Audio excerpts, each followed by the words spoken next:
Hey guys, we're back. Salt Lake City men's final report. I tried to do this a couple of times with a teleprompter. Did not work out, so here we go with another freestyle session again. Bowlers were better than the females. Bowlers 3 and 4 were slightly off. I will tell you about this later, but we've seen some amazing performances. That French kid is sick. It's really cool to see someone with a lot of emotion. Of course, Adam has a lot of emotion. Yane as well, but I think we need more athletes not pushing only the start with the V16, V17. I don't care. We need some more sportsmanship and like some showman. Maybe not. I loved him anyway, and I hope he'll make finals next weekend again. So Mejdi Schalck, thank you. That was cool. Anyway, also thank you all your Patreon supporters. You can do that here. Once it stops raining here in Germany, I'll go out and grab a beer because restaurants are open again at the outside. For the outside seating, restaurants, beer drinking. Cool, thank you so much. I thank you, my lamp, for this amazing light. Also thank you, Mike Bocchino, Josh Larson and Percy for these cool interviews I was able to do with you guys over the last couple of weeks. Check that out here somewhere in the box or in the you will find them on my channel. Thank you for watching and thank you for all your comments. I read all of your comments, so just write anything you want to know, and all your feedback was really great for me. So I try to analyze the movements a little bit better than the women's episode. I got carried away by the drama and the exciting things, what happened, even though the bowlers were not that great. I hope they get better holes and new holes for the next weekend, because I feel they were quite limited and I personally can't see those EP volumes again. I just don't like them. I think they look like a bed, and that's just what I want to see in Gotham, but not on a wall. I don't know. I don't like the shapes. Anyway, Nikki out. Take care. See you soon. Welcome Kokoro Fujii, Adam Ondra, Gregor Vezonik, Jakob Schubert, Anze Peharc, and Mejdi Schalck, the newcomer, the first senior final for him. All the others have been to a senior bouldering final before, and the stats again are misleading because Jakob Schubert 26 wins is including the lead finals, and I think also probably world championships whatsoever. He won bouldering world cups, but not that many. Adam Ondra, on the other hand, won a lot and his topping rate is impeccable. Now only one question left. Would Adam Ondra be able to win the second time in a row consecutive, which no one did for a long time, or would anyone be able to beat Adam Ondra? Maybe Mejdi Schalck, the newcomer, who started really well on boulder number 1. Boulder 1 started with a dynamic move at the start and then a slow and insecure finish at the top. Mejdi's first try, he moved really quick over to the left, really explosive, and kicked to the right to stop the momentum. Then maybe a little bit too confident or too hasty, slipped off here. Let's take a look at the first move again and how he did it. Flash attempt on the left, second attempt on the right. The flash attempt was successful because his left foot was a little bit higher and his whole body rotated his center of gravity. His axis rotated to the left. He's parallel to the wall. His eyes can focus the hold he's stepping onto, while on the right side his hip is a little bit too far away from the wall. His shoulders are too low and he's already stepping out while falling. He stuck the move a few times, but the upper part of the moves following were the real crux. Moving towards the right and transferring and shifting weight onto this mean foothold was not easy, and he wasn't able to do that. Let's take a look at Anze Peharc, who was able to solve the first move in a different way compared to Mejdi. Instead of stopping the momentum and the backswing with kicking out with his right foot, he planted his right hand on the volume, but it was really important to be high when you arrive with your hand. You see on the left side the successful attempt, his right hand is quite high while he plants his left foot, while on the right side where he slips off, his right hand is lower and he's underneath his elbows and shoulders and does not succeed. On the other hand, he had a better time at the top than Mejdi. While moving over with his right hand, Anze kept his left hand stuck to the zone hold, which kept his hip close enough to the wall and helped it avoid to rotate once he tried to move further, while we see on the right side what happens when your left foot is just dangling in the air. Then Anze continued to move higher with his whole body and his left hand, looked out for the screw-on and then kind of jumped onto it. That was a lot of commitment I couldn't have imagined anyone doing, but well, he did it and deserved the first top in Boulder #1. Congratulations, well done. Then came Jakob, and I know he doesn't like that stuff. Let's take a look what he did probably wrong. First, on the right side, he's doing a double step. He's crossing through with his left, then again with his right step. While Mejdi just did a dynamic step with his right foot, immediately pushed over, jumped over with his left foot. Let's see how this turned out. Mejdi has way more momentum when he goes to the left. He's sticking really close to the wall and he's eyeing out down to the foothold, while Jakob is further away already from the wall. Unfortunately, we don't have any other angles to show this, but I hope you can see what happens afterwards. It's not an easy move by far, but Jakob is also not very good at this stuff. Take a look how he tried it afterwards, just with one step. Unfortunately, arriving too low. We've seen it, how Anze did it a little bit higher. He also slipped off with his left foot and running out of time. He tried everything. Another view, like how low Jakob arrived there, and he couldn't stick the first move, unfortunately, which was no zone for him. I assumed that Gregor would do it easily because he's well known or he's good at this stuff, but unfortunately the first move was nothing for him and it was quite hard. Adam had problems with this stuff, he mostly has problems, but then I think after 3 or 4 tries we can see he's really close, then he stuck it, and take a look how he stuck it. Take a look at his left foot. It's not even on the volume, he's just planting his foot on the steep surface of the volume. To achieve this, you need to be Adam Ondra, and you also need to push really fucking hard with the right hand, so your left elbow is bent and really close together, and you move your whole body to the left into a stable position. Sorry for swearing and cursing, but honestly, at first I didn't see that. I've seen it just for this report where he planted his left foot, and that was just amazing. Amazing was also the slip. Didn't assume Adam would slip at this part because he climbed the down wall and he knows what small footholds are made of, but then in his 5th try he topped Boulder #1. So what changed? On the left side, the successful try, he stays a little bit lower before he moves to the right, and his left knee is also pointing to the left, which allows him to shift the weight slowly and more controlled towards the right side and to move higher.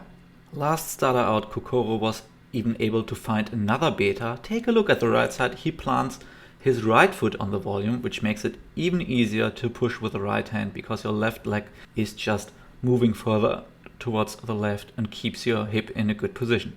Similar to Anze, he kept his left foot really long for a long time on the zone hold and was able to top Boulder #1 as well. 3 tops, different amount of attempts to get the top, and 1 climber just with the zone, no top. It started way better than the female final, and it continued way better. While the female finals, Boulder #2, was quite boring, this one was really exciting. It was a slow slab, no hand slab where you had to transfer your weight to the left, traverse to the left, and underneath the lip. This is one of my favorite things, putting footholds underneath the lip, because it makes it really intimidating and intricate. You don't have that much time for corrections and to think about. But Mejdi, climbing really badass, slowly to the zone, and then in his flash go, even crossing over to the left. His left hand is on a screw-on. There's a jib on these fiberglass volumes, otherwise they would have been like really bad and really mean. Shuffling his feet through, and just one more move to the top. There's also a screw-on on the top, red on red, almost impossible to see, but flash for Mejdi in his 2nd boulder in a senior World Cup final ever. Anze was not really composed, or not as composed as Mejdi. He was running out of time, only 15 seconds left, got a little bit hasty, did not control the zone in my opinion, maybe this one. But now let's compare Anze with Jakob, who's not a slab master or slab lover, but instead of Anze, he's a little bit slower. He gets his left foot out earlier, but keeps his body axis in one straight line, so he can slowly move his left foot bit by bit until he reaches the foothold, while Anze moves in a really hasty, quick movement, and we can see that he's already leaning over to the left, while Jakob can slowly reach towards the zone. On the right side we see now Gregor, who's crossing over. Now they both do this wild move, and while Jakob has a lot of biceps, Gregor already looks down. He's still in a stable position with his elbows, but he still looks down to the foothold to plant his foot and stop the momentum. Well, Jakob has a lot of biceps, and probably we would have done the same with this biceps and this power. Afterwards, just one more move to the top, and now it's just about finding the right position, find an opposing force, and Gregor palms down to lift his right foot and be able to match, while Jakob just moves further to the left to lift his right foot. Both topping boulder number 2. Also Adam Ondra. At first I thought Anze didn't open his hip to the right side, but Adam also didn't do that. So that's just a sign to go slowly with your left foot first. And Adam is really composed, goes into the screw on, and well, he topped boulder number 2 as well. Kokoro topped boulder number 2 as well, but he had more problems with the upper part than anyone else. Adam on the left side as a prime example what to do. Kokoro in the middle picture, his left foot is standing on a foothold, but his knee is pointing towards the left, so his hip is shifting to the left as well, and he has problems reaching the top hold just with his right arm, so he's limited, while Adam is even able to reach over. Maybe he's a little bit taller, yeah, but he's even able to move over with his left arm. On the right side of the picture, that's Kokoro's successful attempt and try. You can see that he's not at the screw-on yet, but you can also see that he's not using the lower left foothold, which Adam used, and all the others as well. So Kokoro has to pull way harder with his right hand and with his left hand until he reaches a stable position. 2 tops for Kokoro and Adam. The other ones caught up, going into boulder number 3, facing inwards and feet forward into this fist jam. Mejdi going out first in his first try, almost sticking the move.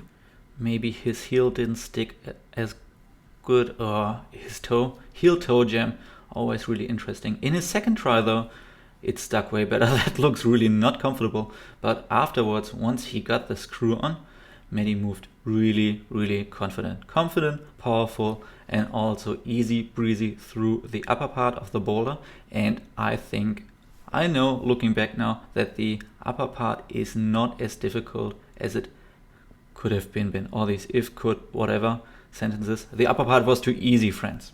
It was also pretty straightforward, while Anze tried to climb the lower part straightforward, didn't even think once about turning around and starting the different way. He almost did it this way, and I don't know the holds underneath, he was able to stand on them, almost able to stick the move, but unfortunately with 30 seconds left, losing a lot of power and not being able to climb it or at least get a zone.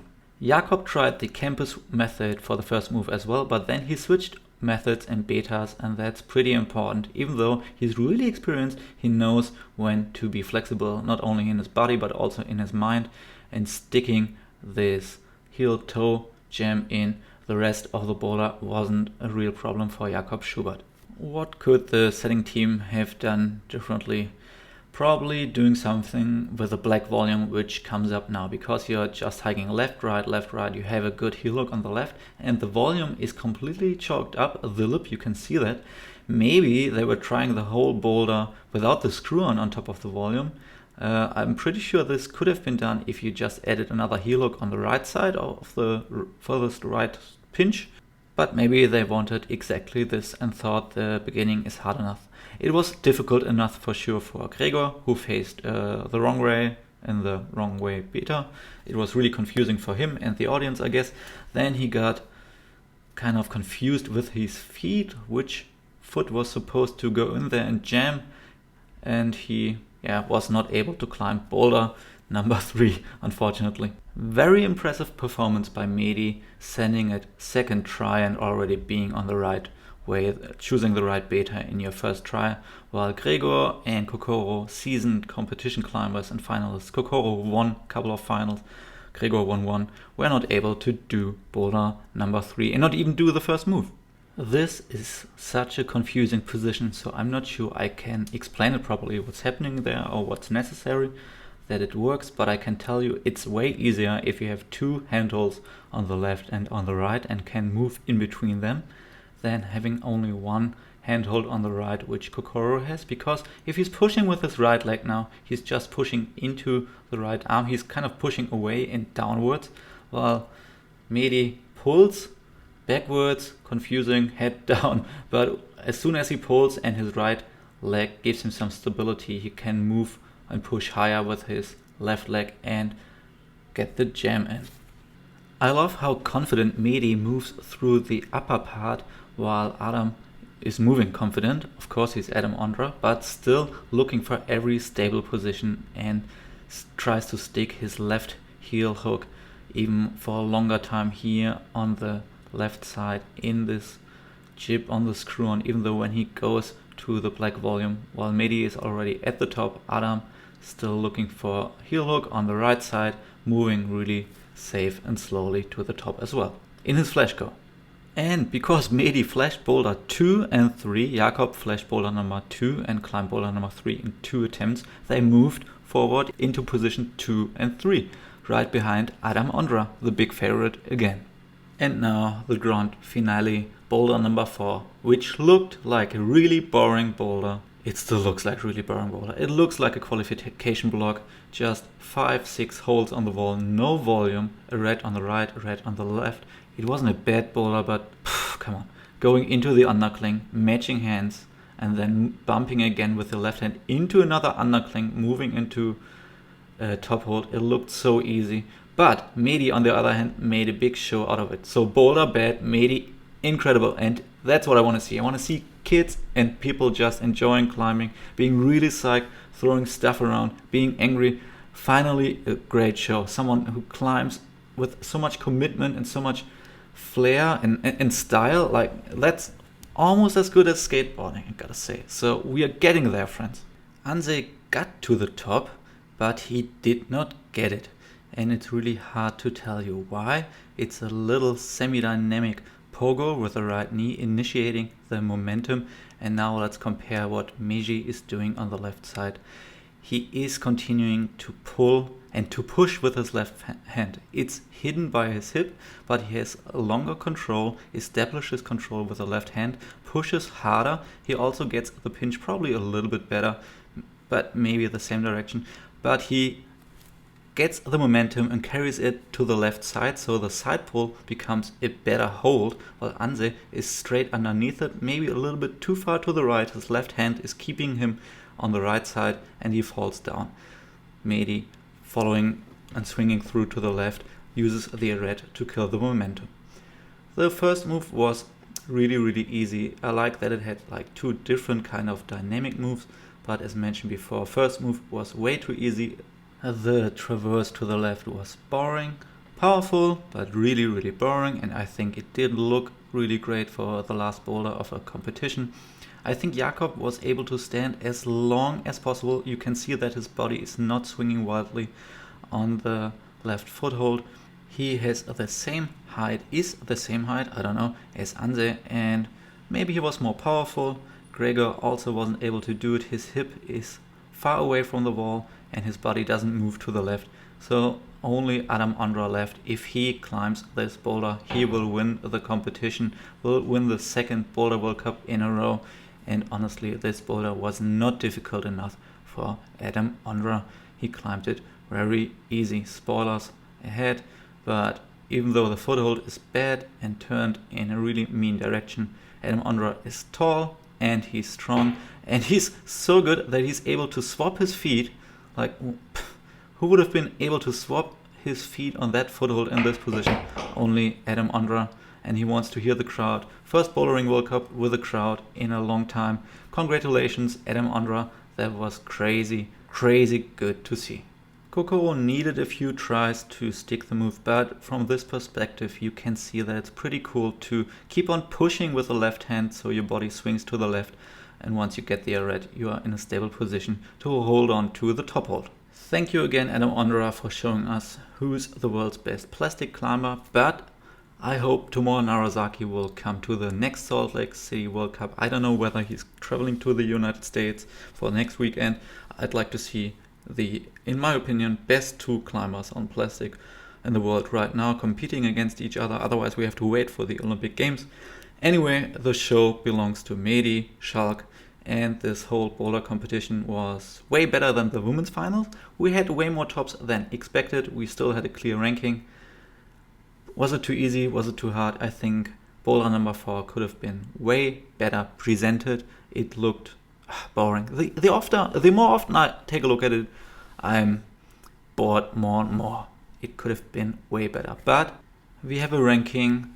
We had different ways to climb boulder number 1. We had a cool section on boulder number 2, and the changes of styles for boulder number 2 was pretty cool. Boulder number 3, the top was a little bit too easy. Could have been a little bit differently. So boulder number 3, the second half, and boulder number 4, in my opinion, were the weakest boulders. But I want to finish this off with saying there's another cool climber in the making, hopefully. Mejdi Schalck from France, 17 years old, and I will finish with his flash go on boulder number 4. See you soon for the next World Cup, Salt Lake City again, and let's see what the setters get out of the wall again. It's basically the same head setter again, because Tomasz Olecki couldn't make it to the United States, unfortunately. And let's see what Jamie Cassidy and his team come up next weekend. Nikki out. Take care, stay climb, keep parkour. Bye bye.